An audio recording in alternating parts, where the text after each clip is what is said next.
So today I'm talking about boundaries build bridges, and we this month are talking about cultivating authenticity. How authentic can you be? And the boundaries for me really represent how am I keeping myself in balance? Because when we overextend, I keep giving, then I'm off balance. And then I'm going to be angry, I'm going to be resentful. So I want to make sure that I'm keeping myself in balance, that I'm taking care of myself, and that I'm still getting to be in control. So Ernest Holmes says this, or I thought he did. What happened? Okay, there it is. It just takes a second. There's a lag, right? Okay, Okay, so Grant is in control. I was so excited because we played with it earlier. New software, and it's something fun, so I'll be able to control it. But you're in full control, Grant, so here we go. But I'm still knowing it's the best day ever. But here's what Ernest Holmes says. The divine pattern would be imperfect without you. Dare to be yourself, stand in wonder before the majesty and might, the beauty and power of that divine presence which seeks expression through your individual life. Ernest Holmes is so poetic, and I just love it. It's like, look at that divine power, that divine essence that you are, and stand in that grandeur of who you are. The world would not be the same without you. So keeping yourself in balance, taking care of yourself, tuning into that inner knower. When I came to this philosophy in 1979, I know, I was like just born, practically. In 1979, I loved that they didn't tell you what to think, but they taught you how to think. And they always said, question everything. Does this resonate with you? Ernest Holmes said we're open at the top because we're still learning, we're still growing, we're still understanding.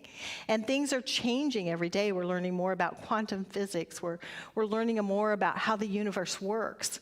And we get an opportunity to come to this life and experiment. What are my thoughts doing? If I look at my past, what thought got me there and there and there and there, and what thought brought me to here? And I can be incredibly grateful for the thoughts that brought me right here, right now, because it's amazing and beautiful. And what do I want to create for the future? So making sure that I'm taking time for myself and creating that picture where I can visualize, verbalize, feelingly believe the picture that I'm planning to step into. I know Mark Ruth, it's a talk that I've listened to a few times where he talked about having that empty chair in front of him, and it's like stepping into the person, the divinity of the one that you want to be. And I'm just kind of putting it in a little nutshell, but I loved it. It's a practice that I do now. It's like, let me put my dream self, my future self, all that I want to embody that maybe I'm not fully embodying today, but let me just step into that. Let me be with that divine nature of the picture of what it is that I'm wanting. And then allow spirit, as Ernest Holmes would say, the universe is conspiring to support your every hope, desire, and dream. So give it the opportunity without all of the blocks that we put on. I learned years ago that we teach people how to treat us by what we allow and by what we don't allow. So if I allow a person to keep using me or dumping on me or asking me to do things all the time and I haven't set my boundaries, then I have no one to blame but myself. Years ago when I got divorced, my brother had gotten divorced too, and he had children and I had children, and we did this little swap back and forth, I'll watch your kids and then you watch mine. And it was more like I'm watching his kids and he never had time to watch mine. And I thought, I want my brother to love me and I want to support him, but I'm overextending and I'm saying yes when I'd rather be saying no. And then I'm overextending and I'm overextending to the point that I became a little angry and resentful. And it's like, well, I can't be angry at him. It's not his fault that I said yes. It's no one else's fault that you said yes. I have to remind myself that when I got married, when I really wanted to say no and I said yes. I didn't want to hurt his feelings. so, that was not a marriage that was going to last. Anybody else? No. I'm just kidding. Well, I'm not kidding about my part, but I'm just kidding that anybody else would have to answer that. We're going to go on to the next slide. And I have the control now, right? Let's pretend. Brene Brown says this: when kindness comes at the expense of truth, it is not kindness worth having. If I'm not telling my truth to people, then it's really not a kindness. If I'm just saying yes to be kind, it's not benefiting anyone, and it's really not benefiting myself. So how can we love, honor, and cherish ourselves? The first way is to be truthful. Let me be truthful to others. And I would rather somebody tell me no, that they don't want to go do something with me, or no, I can't do that, than to do it with anger and resentment. So every day, every way, we have to really take a look at what am I saying yes to, and does that serve me? And sometimes I have to tune into my own self.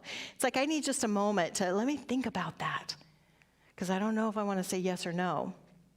And I always let people know, if the day comes and you're not able to go or you don't want to do it, just let me know. I'll make it work. Because my happiness only depends on me. Andy sent me a little cartoon this morning, and it was a little character that said, I kind of wanted to get up and dance and stuff, but I was afraid of what others might think about me. And the little mouse said, yeah, that's important, because what others think about you are ultimately your happiness. And he's like, oh, is that true? He's like, no. What others think of me is none of my business. And if my happiness relies on other people loving and accepting me, then I'm in a bad space. I need to love and accept myself as I am, and love and accept others, just as they are, just as they aren't. And if I do something that upsets somebody, let me clean that up. If they do something that upsets me, let me have a conversation so that we can be in that good communication. Let me trust and love myself enough to know that I'm still going to be there for myself even if somebody gets upset because of something that I did. All we can do is the best we can do and move forward. I always think about people and what they've created. And a friend of mine years ago, she had gotten divorced, and she kept thinking, I really want to meet somebody. And she was at a party, and there was some psychics there, and so she went to one of the psychics, and she's like, where is my soulmate? And the psychic said, your soulmate did not make this journey this time, so you're not going to get married. Oh, she was so mad. She's like, how dare her tell me that? So she was determined. So she got on a dating site. She started, and that was back before we had the websites. She would go in the newspaper. She would go here. She would go there. She had all these dates lined up. She was dating crazy. Well, she happened to be in Huntington Beach. She had been a real estate agent, and she decided that she wanted to become a minister, and she was there, and she met somebody. His name was Brian, her name was Sheila, and they sat and had a conversation for a while. And he's like, this has been such a great conversation. Let's go to lunch. So they went to lunch, and such a great connection, such a great conversation. And he said it wasn't enough time. So he said, hey, there's this movie I was going to go to. You want to go with me? And she said, yes. And so they're sitting in the movie, and in the middle of the movie, he turns to her and he says, marry me. And much to her surprise, she said, yes. They had just met that day. And so then she had to call a bunch of people and cancel their dates. Sorry, I got to cancel my date. I'm getting married. And and then about 2 weeks into their relationship, Brian said, what if it doesn't work? And she said, then we just get divorced and we go on about our way. Okay. They have now been married for 35 years. So just trusting yourself, having that love relationship with yourself, and visualizing what you want, and telling your truth. Especially if I've already said yes, and it's like, no, I don't know, is this a good idea? It's like, yeah, if it doesn't work out, then we'll just do this. When I think of that, if something doesn't work out, I think about sometimes we have to do things over and over and over to kind of get it going. And it reminds me of when I was a child and my sister and I, we had a babysitter that we would not listen to. We're going to do what we want. So we're upstairs jumping on the bed, and she'd come up and yell, and we'd keep jumping on the bed. Pretty soon we hear her coming back up, and we're jumping on the bed, and it was my dad. So we're thinking, oh, you sit down really fast, like, oh, man, it's coming. That was back in the spanking days. And he said, all right, make the bed. So we made the bed so good. And he's like, all right, tear it up, mess it up, now make it again. Okay, so we did it again. Tear it up, make it again. We did this about 10 times. Tear it up, make it again, tear it up, make it again. What I learned is you may lie in your bed, but you don't have to stay there. You can mess it up and create it. Whatever's going on, if something's working, we can recreate it. We can redo it. Sorry, that's me. So making sure that we're finding ways to keep ourselves in balance in that love space. And the most important relationship, of course, is our relationship with Spirit and our relationship with ourself. The Spirit within and Spirit. Everyone else is going to come and go. No matter where you go, there you are. So you get to be with you. So how can we do it in the softest, easiest, gentlest way without beating ourselves up because I said yes when I really wanted to say no, or I felt like I had to take it on? Because sometimes we just take stuff on and think, oh, it's mine to do. I got to do it. Well, we really don't have to. We could engage in conversation, and I believe a lot of times people are so afraid of conflict that they don't want to go say what they need to say to the other person. So it's like if I can have clear communication, and for me, those are the best relationships, are the ones where you feel okay to have a conversation. And not that I'm demanding anyone else be a certain way. I'm not even demanding that I be a certain way, except in communication. As one professional to another, here's what I've noticed. I mean, I come from an HR background where I would have to have tough conversations with somebody. So one professional to another, what I've noticed is there's an odor, so we might have to use some deodorant. So, these are some of the tough conversations I would have to have. A lot of tough conversations. And, as one professional to another, what I've noticed is it's not a perfect fit for this job, so I'm going to encourage you to find a different position, and this will be your last day. Here's your paycheck, bye. It wasn't quite like that, but you handle things with as much love and grace as you can, because not every position fits for everyone. Not every relationship fits for everyone. Is this relationship working for me, or is it not? And can I communicate differently so that I keep myself in balance, where I don't keep saying yes when I really want to say no? It's setting those boundaries and keeping them very clear. And we can do those boundaries with love and grace. And for me, again, I'd rather have that clear communication than somebody say yes when they'd really rather say no.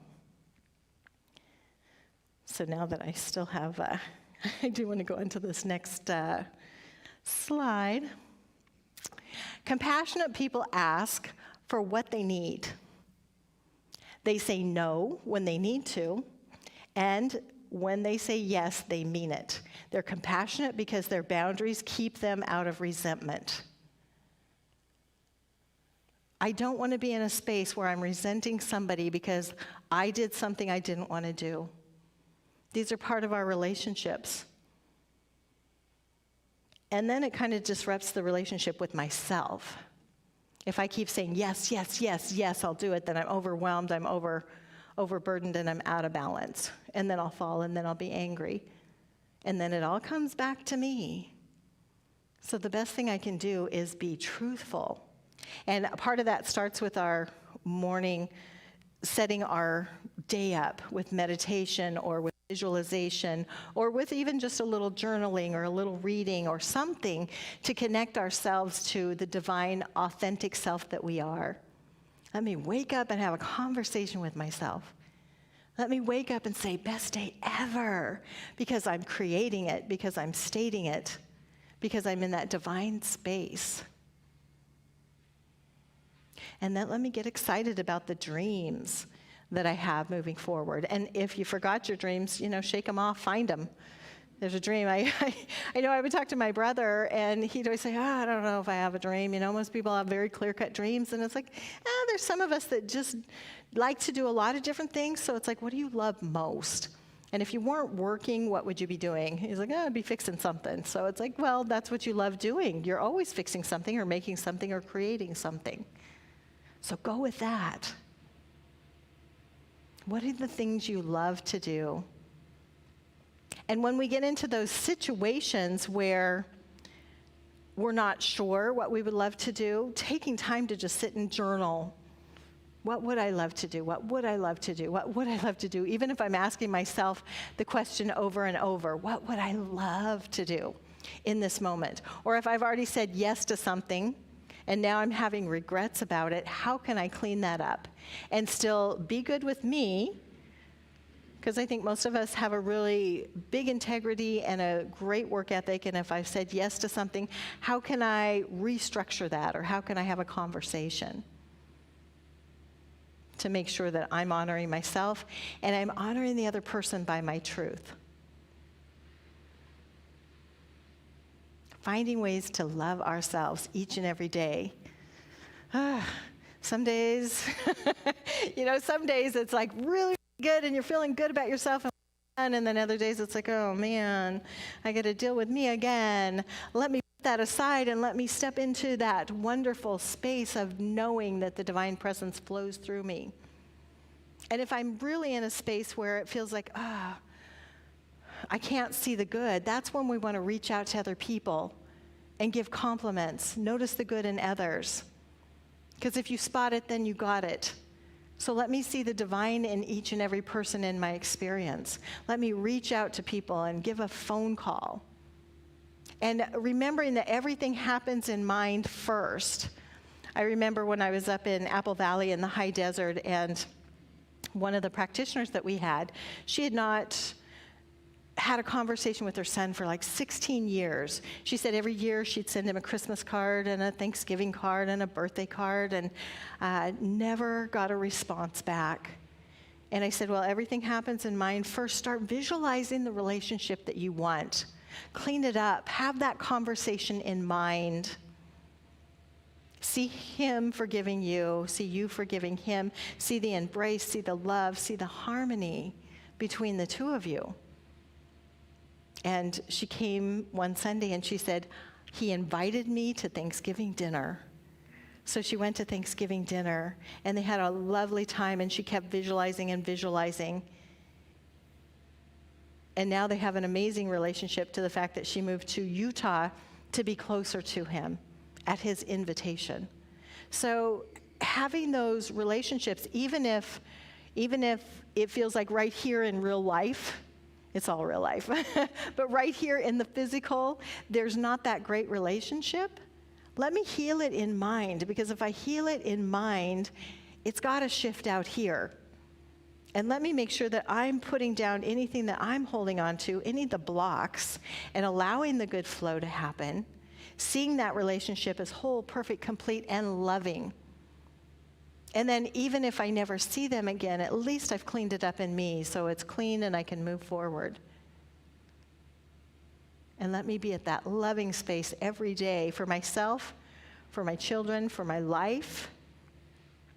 I like to remind people that children learn 3 ways. 1, by example. 2, by example. 3, by example. They never do what we do. They never do what we say. They do what we do. So if we're not loving and honoring ourselves, we're showing them how to be a doormat or how to not love and honor ourselves. So the best thing we can do for our children and our children's children and all the people around us is to love ourselves unconditionally. Teach them how to get up when it's one of those days, how to see the future, beautiful, eloquent, fabulous. How to make sure every day is the best day ever. How to be our authentic self and embrace that and love every part of who we are. So I am declaring for each and every person here that it is the best day ever. That when you look in the mirror, you see the beauty, the brilliance, and the authenticity of who you are. And so it is. Thank you. So I am going to have Miss Ruth come forward and we will do the offering. And then after that, I am going to do a guided meditation for us. So let's together say the offertory. And I don't have control over that one, because obviously. Divine love consecrates my gift. It goes forth to heal, to bless, and to prosper. All those who give and all those who receive. I rejoice in the sharing of my good, and I release my gift with love. And so it is.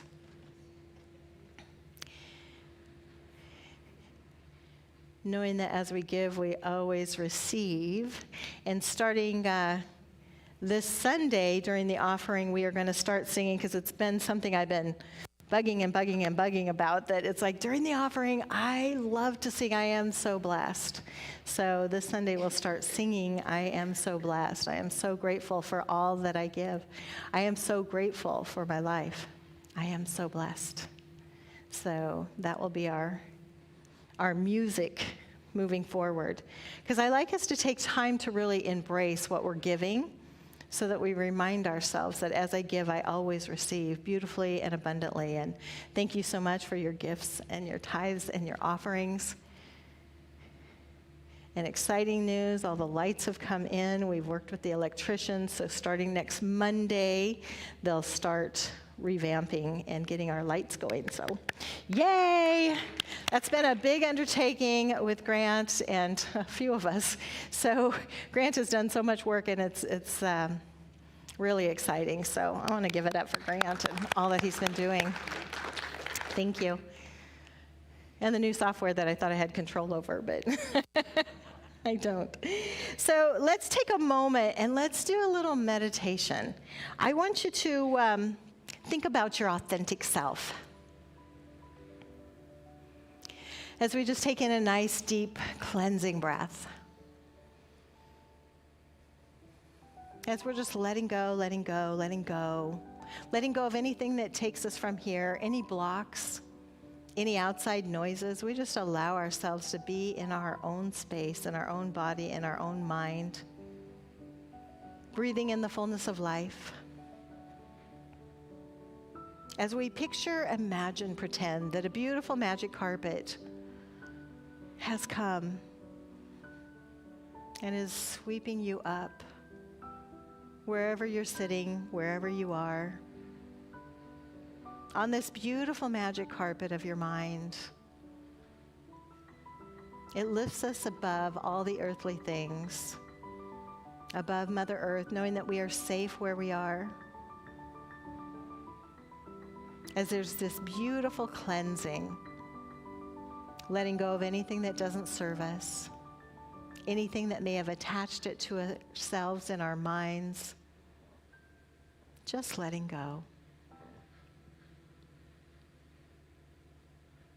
Like we're moving into a nighttime sky, knowing we are part of the stardust that created these planets and universe. There is nothing but one, and we are one with that stars and planets, with the Milky Way. As we just picture, imagine, pretend every beam of light from the stars and the planets is rearranging every cell in our body, as it just illuminates at a whole new level, a whole new light, healing, revealing, empowering every cell, every muscle, every nerve, every fiber.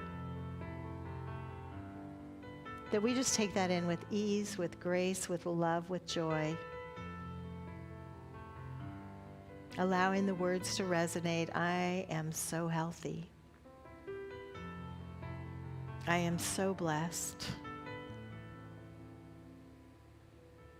Being this wonderful star in the universe, knowing that billions of people on planet Earth love the stars. So you can feel the love from the stars, from the billions of people. Feeling that love. Knowing that we are all part of this one cosmic universe. allowing every light inside your being to just illuminate the beauty, the peace, knowing that as we receive the love, we just send the love back, knowing that there is peace in this universe, knowing that there is peace embodied in our bodies, as we just send that out with our authentic, beautiful light.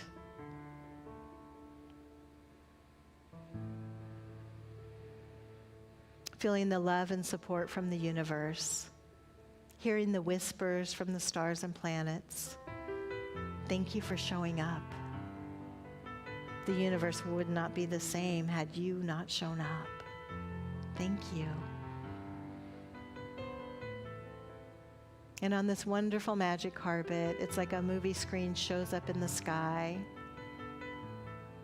and you see your future self, the next moment, the next day, the next year. With your beautiful mind, your beautiful body, your beautiful smile, seeing that clear vision of who you are, living the life that you love, with prosperity flowing, with creativity abounding in so many beautiful and brilliant ways.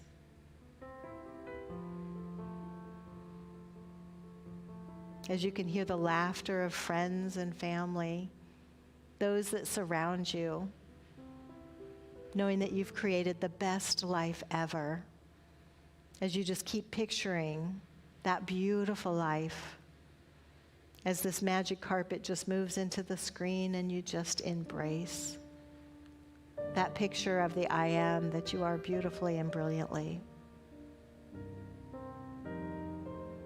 With the love, the peace, the prosperity, the goodness, the relationships, the joy, the happiness,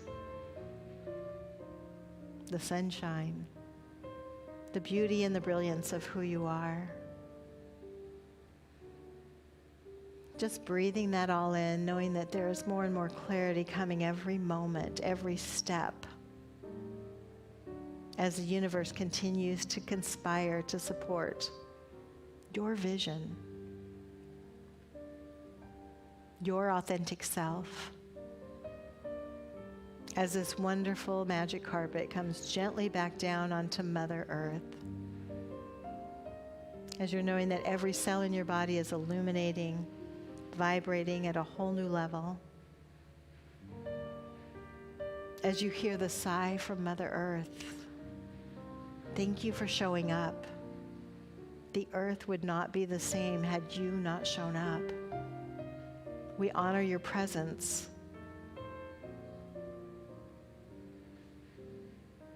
And just feeling that embrace from Mother Earth, from the universe, the support, the love, the guidance, the clarity, the prosperity, the relationships.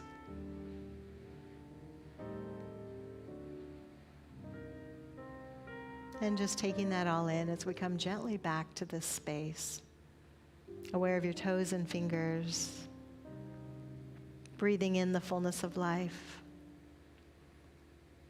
And when you're ready, opening your eyes, being fully present right here. Namaste.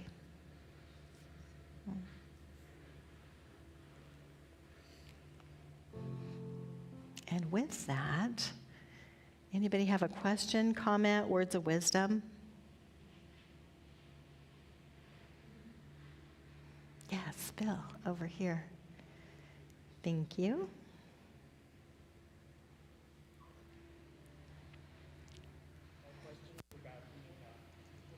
2 seconds. It's happening. I'm in control. You're in control. You are. Thank you. My question is about being gracious. I guess a recent example is the Academy Awards. And, you know, one person wins, but all the nominees clap, like really enthusiastic. Yes. And a lot of them are not happy. Some of them are pissed. Some of them want to say F the Academy and storm out. But That might be their part of them wants to do that. And maybe that's their authentic self, but they know that would be bad for their career. Exactly. So, what if your authentic self is not having a good day, I guess? If your authentic, I love that question. If your authentic self is not having a good day, and we have those days, I do believe that the essence, as Emerson would say, who you are speaks so loudly I can't hear what you're saying. And that essence of who you are is what are we doing every single day? And I look at because I watched parts of the Academy Awards and very excited about things that transpired. And the graciousness of those that did not receive the award, that maybe felt like, I'm definitely going to get it, it really, to me, comes back to the namaste. The divinity in me celebrates the divinity in you.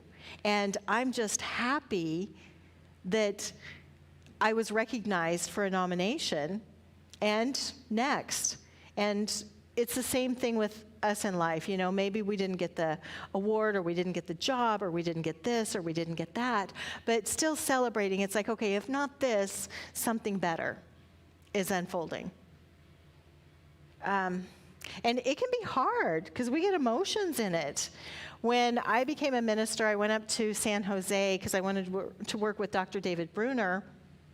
And about 3 years into that, because I had been running the youth, I thought, I'm ready to be a senior minister. And so I candidated at the Monterey Center for Spiritual Living. And they told someone else. And I'm like, excuse me? Perhaps you do not know who I am? And I had some hurt feelings about that. But I had to put that down. And it's like, whatever is highest and best for them, I honor that.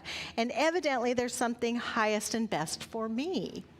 Well, my daughter and her husband had moved to Apple Valley, the high desert, and about a month after I had candidated at one place, there was an opening for the Apple Valley High Desert Center where my daughter had just moved. Now, Spirit knew what was my highest and best, just did. And if I would have taken the Monterey Church, I wouldn't have been able to step away to go to Apple Valley, which was a better fit for me. And so we have to just know something better is unfolding. If not this, something better. It's an everyday relationship with ourselves. If this doesn't transpire, something better, because the universe is always conspiring for my highest and best, always, always, always. And if I just have total faith in that, let me be excited that Jamie Lee Curtis won an Oscar. Great, awesome. So excited, I love her. And yet, I love the other people that were nominated. So it's like, okay, highest and best was unfolding, because if somebody else won it, then it might have been taken their career down a different path. But if they didn't get it, it's going to take their career down a path that's going to be for their highest and best. And that is all I can know. Highest and best is unfolding. And if I keep that at my truth, and I make sure that I'm having that good relationship with myself, it doesn't matter. I didn't get this, that's okay. There's something better coming along. I didn't get this, okay. Something better's coming along. Oh, I didn't get this, or this. Something amazing is coming along. And some people may say, oh, you live in this rose-colored world. Well, we all have our hurts and things that happen. But it's like, let me not dwell in that. Let me keep focusing on what I do want. Because if this didn't manifest here, then perhaps there's something better that's coming down the road that I don't even know about. And let me be excited for other people. Let me say that namaste. The divinity in me celebrates the divinity in you, because we're all one. Are we good? I am going to do a forgiveness workshop pretty soon, because I keep thinking of all these great exercises that I have that really help do that, where we can forgive the things of the past, forgive ourselves, and move forward with ease and grace. And keep knowing that whatever is happening and unfolding, as long as we're keeping clear with our practice, that good is happening. All right, anybody else? Comment, question, words of wisdom? We do have a couple comments from YouTube. Okay. Sydney Glass, he wanted to share a couple quotes. The first one is, "The greatest glory in living lies not in never falling, but in rising every time we fall." That was by Nelson Mandela. Yeah. And then the second one was an affirmation that he saw in daily words, to say this before and after you get out of bed. "The joy of the Lord uplifts and blesses me all day long." Beautiful. Excellent. Yeah. Before we even get out of bed, we're having that inner committee kick in and that inner conversation. And it's like, is it my authentic self or is it my committee? Because that sounds like my mom's voice or my second grade teacher's voice. Let me come back to the divinity of who I am and know that Spirit is flowing through me. All right, with that, I'm going to do a quick treatment and know that we are rolling out not the red carpet of life. We are rolling out the champagne carpet of life for each one of us, that every step that we take today, it's like a champagne carpet that is the universe supporting every step that we take.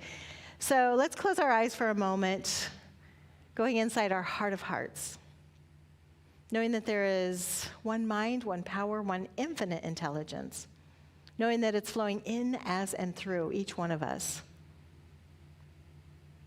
As we just unify with that oneness, that divine spirit, that divine energy that keeps the mountains strong, that keeps the oceans flowing, that keeps the stars aligned and the planets moving.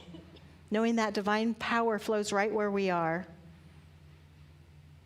As I speak my word and claim for each and every person here that the champagne carpet of life has rolled out, that the spotlight of the divinity of the I Am is flowing each and every step with clarity, with ease, with grace, with prosperity, and with love. Knowing that every step that you take is enriched, guided, directed, and welcomed.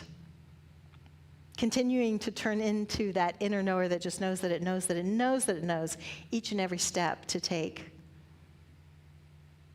As we just go to that gratitude space, I am so grateful for the authentic I am, the authenticity of each and every person here, the balance, the truth, and the harmony